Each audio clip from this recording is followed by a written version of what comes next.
Paper leak का मामला हो या फिर नकल माफियाओं पर नकेल कसने का, सत्ता की ओर से एक ही नारा सुनाई देता है, किसी को बख्शेंगे नहीं।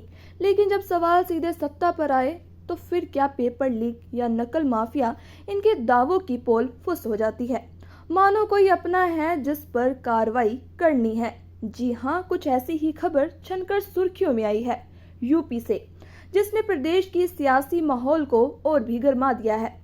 दरअसल उत्तर प्रदेश में बीजेपी के नेतृत्व वाले एनडीए गठबंधन के दो सहयोगी दलों की विधायक सुबह सपा के बेदीराम और निषाद पार्टी के विपुल दुबे पुराने पेपर लीक और भर्ती घोटाले से जुड़े मामलों में आरोपी हैं।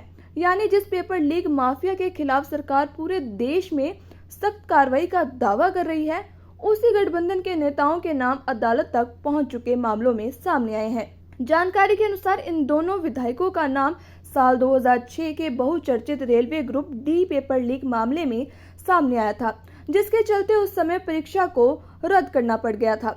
सुबह सपा विधायक बेदीराम के खिलाफ रेलवे भर्ती, मध्य प्रदेश लोक सेवा आयोग यानी MPPSC और पुलिस भर्ती परीक्षाओं से जुड़े कई आपराधिक मामले दर्ज बताए जाते हैं। वहीं निषाद पार्टी के विधायक विपुल दुबे पर भी गंभीर धाराओं के तहत मामले दर्ज हैं, जिनमें गैंगस्टर एक्ट की कार्रवाई भी शामिल है। बताया जा रहा है कि अदालतों में इन मामलों के ट्रायल लंबे समय से लटके हुए हैं।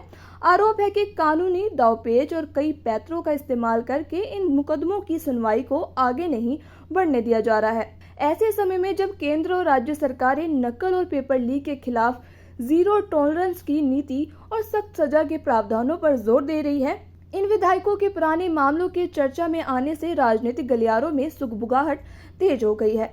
फिलहाल जिन चेहरों पर कभी पेपर लीक और भर्ती घोटालों के आरोप लगे, वहीं आज सत्ता के गलियारों में बैठे हैं। ऐसे में विपक्ष सरकार से जवाब मांग रहा है कि क्या जीरो टॉलरेंस सिर्फ भाषणों तक सीमित है या फिर कानून का शिकंजा अपनों पर भी उतनी ही मजबूती से कसेगा।